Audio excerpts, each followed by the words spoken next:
सभी लोगों का जी के स्पेशल चैनल में स्वागत है। जैसा कि आप लोग देख रहे हैं, इससे पहले हम 7 वीडियो करा चुके हैं और उन 7 वीडियो में 7 चैप्टर कंप्लीट हो चुके हैं। आज का हमारा टॉपिक होगा वो होगा इस्लाम धर्म। इससे पहले हम 2 धर्म के बारे में पढ़ा चुके हैं, बौद्ध धर्म और जैन धर्म, और एक है आज का टॉपिक इस्लाम धर्म। ये तीनों चैप्टर ऐसे हैं, इनसे एक एक क्वेश्चन हर किसी एग्ज़ाम में बनता है और यूपी पुलिस के लिए तो ये बहुत ज़्यादा मोस्ट इम्पोर्टेंट क्वेश्चन है। अगर इन तीनों से एक एक क्वेश्चन भी आ गया तो इसका मतलब ये 3 क्वेश्चन आपके बहुत ज़्यादा ही कंटस्ट हो गए। तो बिना समय खर्च किए हम शुरू करते हैं आज का टॉपिक। और पहला क्वेश्चन है, इस्लाम धर्म के संस्थापक कौन थे? इसके 4 ऑप्शन हैं। ए अब्दुल्ला, बी ऑप्शन में अली, सी ऑप्शन में अबू तालिब, डी ऑप्शन में हज़रत मोहम्मद साहब पैगंबर। बताइए इसके आंसर क्या होगा। ज़्यादातर लोगों को इसका आंसर पता होगा, तो इसका आंसर होगा हज़रत मोहम्मद साहब पैगंबर। ये वो व्यक्ति थे जिन्होंने इस्लाम धर्म की स्थापना की। इसी के साथ बढ़ते हैं अगले क्वेश्चन पर। क्वेश्चन नंबर 2, पैगंबर साहब की मक्का से मदीना तक की यात्रा को जगत में किस नाम से जाना जाता है? इसमें 4 ऑप्शन हैं। ए मक्का यात्रा, बी मदीना यात्रा, सी हिजरी सम्मत और डी ऑप्शन में इस्लामी यात्रा। तो बताइए इसका आंसर। इसका जो आंसर होगा वो होगा ऑप्शन नंबर सी, हिजरी सम्मत। इस्लाम जगत में इस यात्रा को हिजरी सम्मत के नाम से जाना जाता है। इसी के साथ पढ़ते हैं अगले क्वेश्चन पर। क्वेश्चन नंबर 3 है, हज़रत मोहम्मद साहब का जन्म किस अवधि और किस स्थान पर हुआ था? इसके 4 ऑप्शन हैं। पहला ऑप्शन है 561 ईसा पूर्व मदीना में, बी ऑप्शन है 561 ईसा पूर्व मदीना में, और सी ऑप्शन है 570 ईसा पूर्व मक्का में, और डी ऑप्शन है 571 ईसा पूर्व मदीना में। बताइए इसका आंसर क्या होगा। इसका जो आंसर होगा वो होगा ऑप्शन नंबर सी, यानी कि 570 ईसा पूर्व मदीना में हज़रत मोहम्मद साहब का जन्म हुआ था। इसी के साथ बढ़ते हैं अगले क्वेश्चन पर। क्वेश्चन नंबर 4 है, मोहम्मद साहब के उत्तराधिकारी क्या कहलाए? 4 ऑप्शन आपके सामने दिए गए हैं। ए ऑप्शन में उत्तराधिकारी, बी ऑप्शन में पैगंबर, या डी ऑप्शन में खलीफा, या डी ऑप्शन में इनमें से कोई नहीं। तो आपको बताना है क्या आंसर हो सकता है। चलिए चलते हैं इसके आंसर की तरफ। इसका जो आंसर है वो होगा ऑप्शन नंबर सी, यानी कि मोहम्मद साहब के उत्तराधिकारी खलीफा के नाम से जाने जाते थे। इसी के साथ बढ़ते हैं अगले क्वेश्चन की तरफ। क्वेश्चन नंबर 5, मोहम्मद साहब की माता का नाम क्या था? इसके 4 ऑप्शन हैं। ए ऑप्शन में सलीमा, बी ऑप्शन में अमीना, और सी ऑप्शन में खदीजा, और डी ऑप्शन में फातिमा। बताइए इसका आंसर क्या होगा। चलिए चलते हैं इसके आंसर की तरफ। इसका जो आंसर होगा वो होगा option number B, Amina. Mohammad साहब की माता का नाम था अमीना और इनकी पत्नी का जो नाम था वो था खदीजा, और फातिमा इसकी बेटी थी जिनके दामाद थे अली।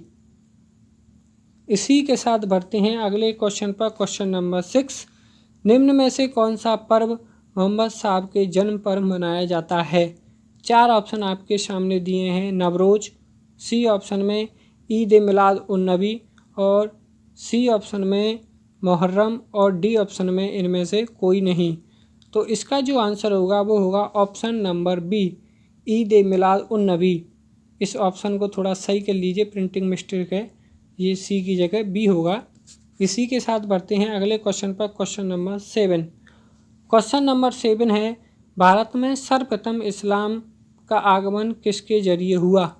4 ऑप्शन है। मुग़लों के जरिए, बी ऑप्शन में अरबों के जरिए, सी में ईरानियों के जरिए, या डी में इनमें से कोई नहीं। आपको बताना है कौन सा आंसर होगा। चलिए बढ़ते हैं इसके आंसर की तरफ। इसका जो आंसर होगा वो होगा ऑप्शन नंबर बी, अरबों के द्वारा, क्योंकि 712 ईस्वी पूर्व में अरबों ने सिंध पर आक्रमण किया और वहाँ के नौकर राजा दाहिर को हराकर सिंध पर कब्जा कर लिया था, और वहीं से इस्लाम धर्म की जड़ें भारत में जम गईं। इसी के साथ बढ़ते हैं अगले क्वेश्चन पर। क्वेश्चन नंबर 8, क्वेश्चन नंबर 8 है, पैगंबर साहब की मृत्यु के बाद इस्लाम कितने पंथों में विभाजित हो गया? इसके 4 ऑप्शन है। ए 1 में, ऑप्शन नंबर बी, इस जगह भी थोड़ा सही कर लीजिए, बी, ये सी नहीं है, B, option number B 2, option C में 3 या ऑप्शन डी 4। तो इसका जो सही आंसर होगा वो होगा ऑप्शन नंबर बी। इस्लाम धर्म मोहम्मद साहब की मृत्यु के बाद 2 पंथों में बट गया, एक तो था शिया और दूसरा सुन्नी। इसी के साथ बढ़ते हैं अगले क्वेश्चन पर, क्वेश्चन नंबर 9। क्वेश्चन नंबर 9 क्या कहता है? क्वेश्चन नंबर 9 है, किस स्थान पर मुस्लिम धर्म ने सबसे पहले भारत में अपनी जड़ें जमाई?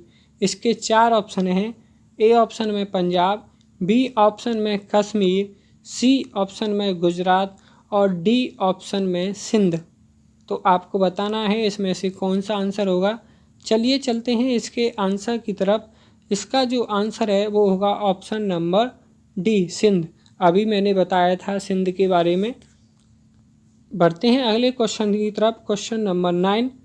क्वेश्चन नंबर 9 है, मोहम्मद साहब की मृत्यु के बाद उन्हें किस स्थान पर दफनाया गया? 4 ऑप्शन है। ए मदीना में, ऑप्शन नंबर बी, ये थोड़ी ज़्यादा मिस्टेक हो गई है, ऑप्शन नंबर बी मक्का, ऑप्शन नंबर सी काबुल या ऑप्शन नंबर डी ईरान। तो आपको बताना है इसका आंसर क्या होगा। इसका जो आंसर होगा वो होगा option number A Medina. Mohammad साहब की मृत्यु के बाद मदीना में उनको दफनाया गया था। इसी क्वेश्चन के साथ हमारा ये टॉपिक कंप्लीट होता है। इस टॉपिक में से इतने ही क्वेश्चन बनते हैं, इसके अलावा कोई ज़्यादा इम्पोर्टेंट क्वेश्चन नहीं है। हम प्रत्येक टॉपिक की ऐसे छोटे छोटे पैकेट आपको देख रहे हैं जिससे आप लोगों की समझ में भी आ जाए और टॉपिक पूरी तरह से कंप्लीट भी हो जाए।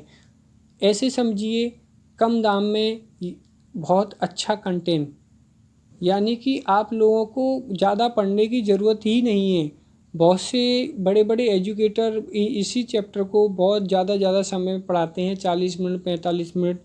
इतना आप लोगों की ज़रूरत नहीं है। जो बड़े एग्ज़ाम की तैयारी कर रहे हैं उनके लिए डीप में पढ़ने की ज़रूरत है। आप लोगों को केवल इतना ही ज़रूरत है जितना कि हम लोग करा रहे हैं। केवल इसी को फॉलो कीजिए और वास्तव में आप लोग जीएस में 95% अबव क्वेश्चन एग्ज़ाम में अटैम्प्ट करेंगे, मेरा वादा है आपसे। और इसी के साथ हमारे चैनल को सब्सक्राइब कीजिए, लाइक कीजिए और दोस्तों के साथ शेयर कीजिए, उनको बताइए कि इससे ज़्यादा बेटर कंटेंट कहीं नहीं है। तो आपको मिलते हैं अगली वीडियो में और अगले टॉपिक के साथ। जब तक के लिए धन्यवाद।